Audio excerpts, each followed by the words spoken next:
भेट झालेली आहे. एक मिनिट, मी स्पष्टीकरण नाही दिलं, मी वास्तव सांगितलं. भेट झाली होती, पण काल पुन्हा त्यांनी उपमुख्यमंत्र्यांची भेट घेतली आणि त्यामुळे पुन्हा त्याच चर्चा सुरू झाली. बघा, एक साधारण लोकप्रतिनिधी जे असतात ना, ते आम्ही लोकप्रतिनिधी आहोत. आमचे जे मायबाप महाराष्ट्राची आणि देशाची जनता आहे यांची कामं करण्यासाठी आम्ही निवडून येतो. त्याच्यामुळे अनेक वेळा प्रत्येक मंत्र्यांकडे आम्हाला जावं लागतं. आता आम्ही जातो, आम्ही फोटो काढतो, आम्ही ट्विट करतो. जर फोटो ट्विट केले नसते तर तुम्हाला कळलं असतं का आमची भेट झाली. मी उत्तर प्रदेशचे माननीय मुख्यमंत्री योगीजींना भेटलो.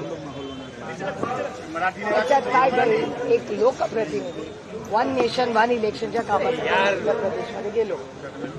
जॉईंट पार्लमेंटरी कमिटी आहे, सगळ्या पक्षाचे लोक होते. आम्ही जाऊन त्याच्यात भेटलो. एका सशक्त लोकशाहीमध्ये मला खरं सांगा, मंत्री काय गुन्हेगार आहेत का की आम्ही त्यांना भेटू शकत नाही? कमाल आहे.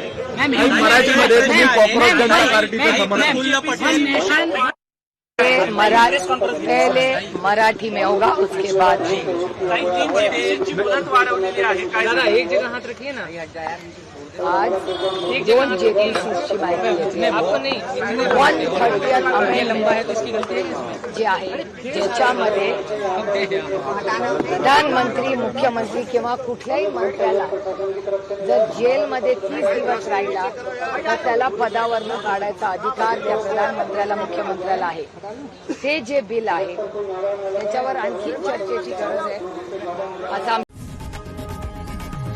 लोकशाही मराठी ऐका, पहा, जागरूक रहा.